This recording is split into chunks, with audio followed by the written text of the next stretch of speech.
Gavin Newsom and Karen Bass have already proven their incompetence and poor leadership during the Los Angeles wildfires. Now, as we experience rampant lawlessness and civil unrest, it's never been more what I saw, Yeah. what it looked to me like he was negotiating with a deaf prostitute. Picture this, Mel Gibson charges in like he's rebooting Mad Max Political Edition. Tyrus follows close behind, moving with the confidence of someone who just flattened an opponent under bright arena lights. And Gavin Newsom, instantly trapped as the guest of honor at a roast he never agreed to attend. This wasn't a casual call-out, it was a flashy, sarcasm-soaked dismissal wrapped in pure defiance. Buckle up, because this wasn't a routine political exchange. It was Hollywood spectacle smashing headfirst into a brutal reality check. turmoil. And I asked my fellow Angelinos, why are Gavin Newsom and Karen Bass still in office? How much more of their destructive decision-making masquerading as leadership are we going to tolerate? It's time to take back our community and our state and put the power and the privilege in the hands of competent leaders whose goals are to protect us and the way of life this nation was founded. Before we dive deeper, hit that like button and subscribe. You seriously don't want to miss what's coming next.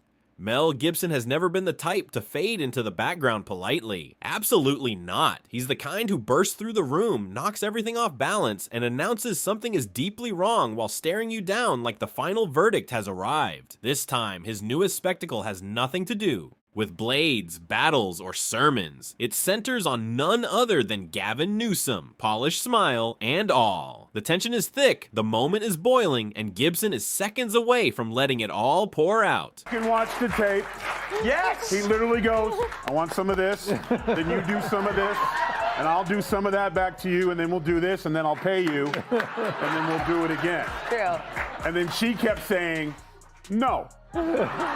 Okay, how about this? You do this one first, then we do this one, then we give a little back and forth. Yes, California's own governor, the man who looks like he stepped out of a sculptor's studio with unlimited hair product and self-confidence, is now stuck inside a plot even Hollywood would reject as too over the top.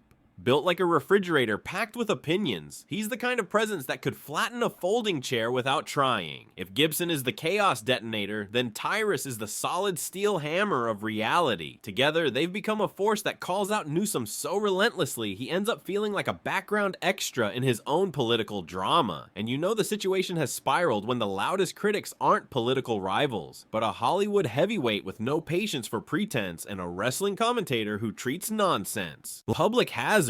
Did he leave out anything?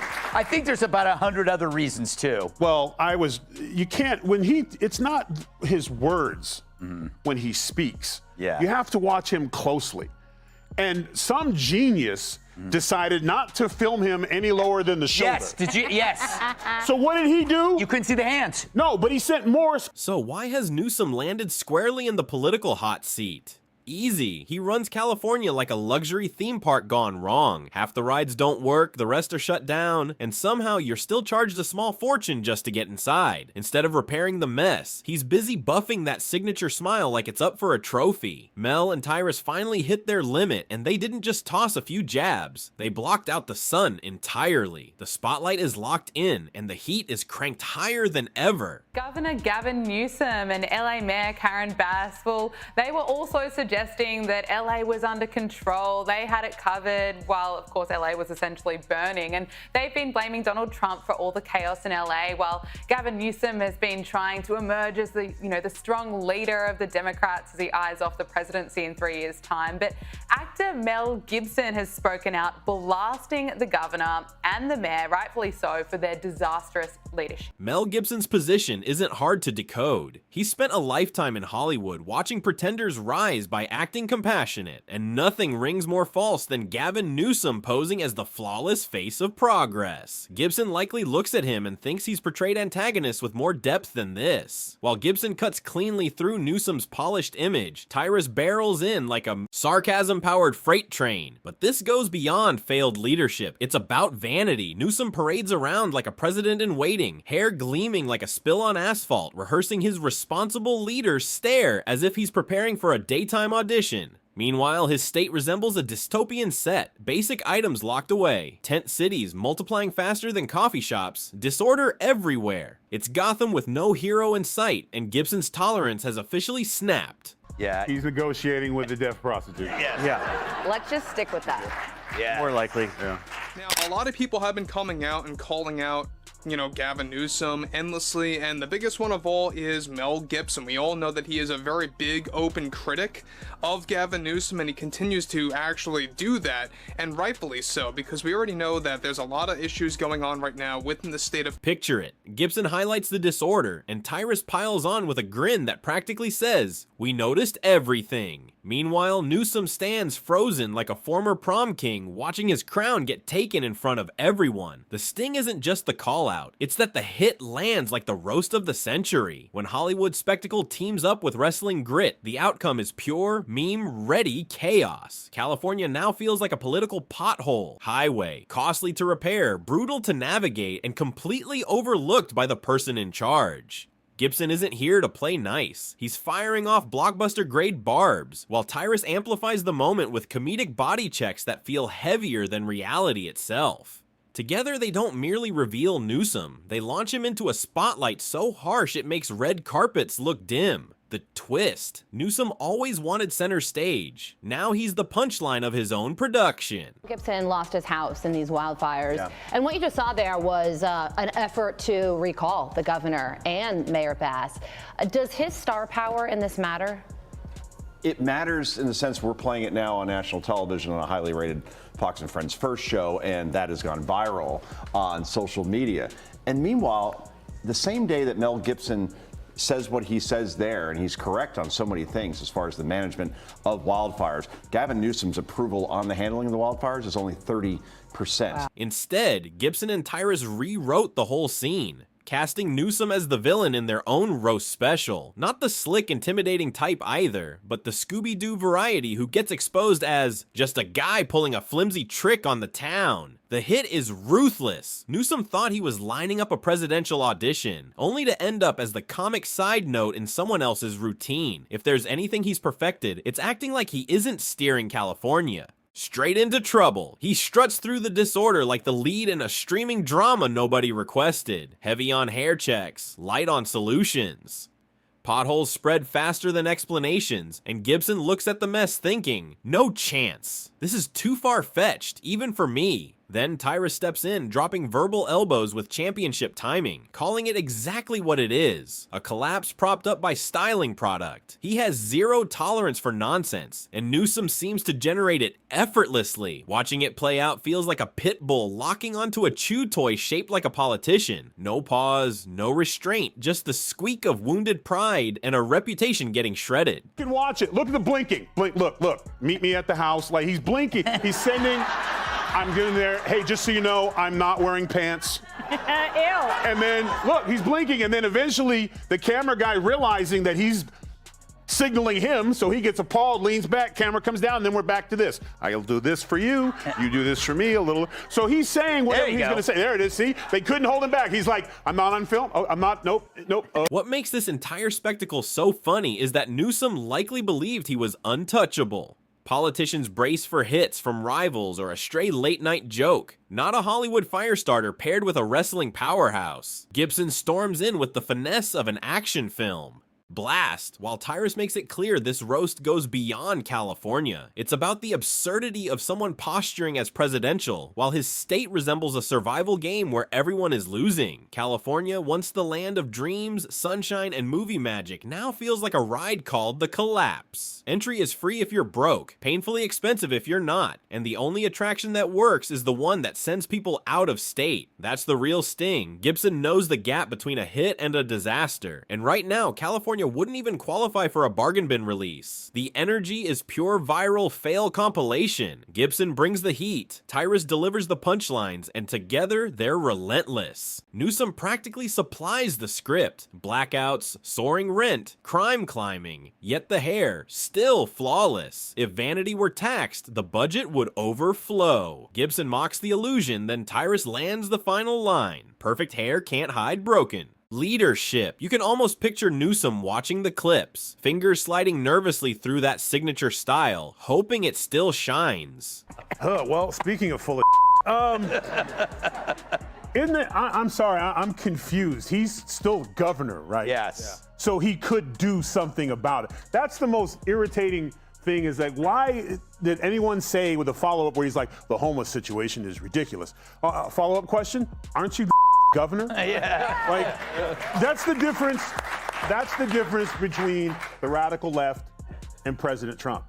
He'll talk about something as it's... Because once you've been turned into a punchline, all that remains is the act, pretending you're still calling the shots. And for Newsom, that illusion arrives wrapped in a glossy, blow-dried finish. The brilliance of this entire meltdown is how cleanly it exposes him, a man who mistakes appearance for achievement. He's like a luxury knockoff, impressive from a distance, collapsing the moment reality applies pressure. Yes, he's weathered trouble before. Exclusive dinners during lockdowns, policies quietly buried, endless speeches that sound like motivational seminars for people allergic to facts. But when Mel Gibson, famous for volcanic Hollywood tirades, locks onto you and Tyrus reinforces it with heavyweight sarcasm, the image starts cracking fast. The timing couldn't be worse, just as Newsom was buffing up. His presidential aspirations, Gibson and Tyrus roll in with a ruthless reality check that turns his audition reel into a highlight of mistakes. Instead of standing as a serious national figure, he's now staggering as the joke of the moment, stripped of the one thing he values above all else, the image. How much more of their destructive decision-making masquerading as leadership are we going to tolerate? It's time to take back our community and our state, and put the power and the privilege in the hands of competent leaders whose goals are to protect us and the way of life this nation was founded upon and promises to offer. That's all. And that wave of embarrassment isn't disappearing anytime soon. Gibson and Tyrus didn't toss out a quick jab. They delivered a full-scale lesson in tearing down a political fairy tale. They showed you don't need dull debates or endless policy monologues. Just sharp timing, bold humor, and the nerve to say what people are already thinking. The emperor isn't merely underdressed. He's buried under overpriced hair product and hollow confidence. Now everyone can see it. Gibson barely has to try. Years in Hollywood teach you how to spot someone reciting lines they didn't write. Newsom's campaign image feels stitched together by marketing interns who assumed voters care more about a polished grin than real leadership. Gibson labels it what it is: shallow performance. Even bargain action movies bring more substance. Meanwhile, Tyrus treats the Newsom for president pitch like a failed comedy sketch. He doesn't just shut it down, he drives it straight into the ground, standing tall over the wreckage with that familiar grin. He's playing with us. Meet me at my house, you get mine, I get yours, it'll work out.